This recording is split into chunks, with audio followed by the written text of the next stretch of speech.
ورشه د قرآن حافظه،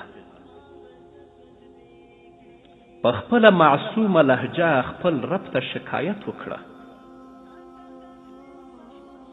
ژړا او اوښکو ته د حاجت او اړتیا نشته. ستا په وینو لړلی وجود او ګردجن مخ ستا د مظلومیت نښه او علامه ده. د قرآن نازولی حافظه، من رب ته مخ نه لرو، ډیر ورته شرمنده یو. ته په ننواتې ورشه، خپل رب ته د خپل ولس د مظلومیت عذر وکړه. خپل رب ته ووایه د مظلومانو ربه، زمونږ د وخت فرعون ډیر ناترسه او بې رحمه دی.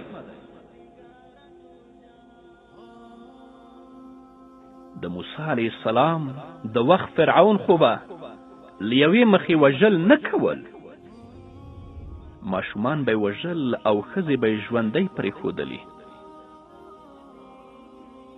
خو زمونږ د وخت فرعون د موسی علیه السلام د وخت د فرعون نه ډیر وحشي دی، ځکه نارینه وژني، زنانه وژني، ماشومان وژني، سپینګیري وژني، مدرسې او جماعتونه را خرابوي او د قرآن حافظان مو په مدرسو کې را شهیدانوي.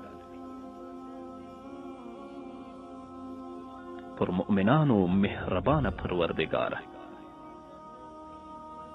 تا چې د موسی علیه السلام د وخت فرعون له ټول قوت سره په اوبو ننویست، غرق بیک،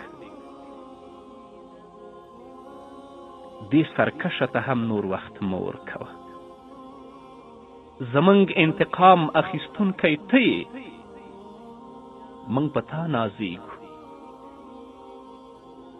ته یې داسې د عبرت نښه که چې په راتلونکي کې بیا هیڅوک د فرعون جوړېدو جرأت هم ونه کړي.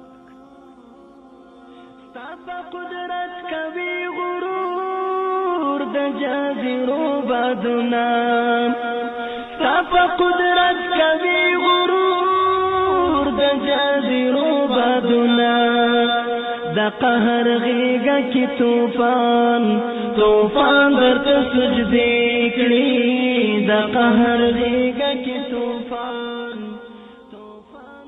اوس مې هره پنجشنبه لارې مه څاره،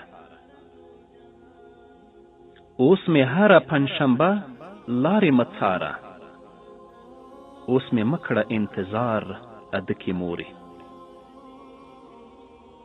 په تندي مې د مرمۍ ګزار خوړلی، په تندي مې د مرمۍ ګزار خوړلی، ښکلوه مې په قرار ادکې مورې. زه خو لاړمه د بل جهان په لورې،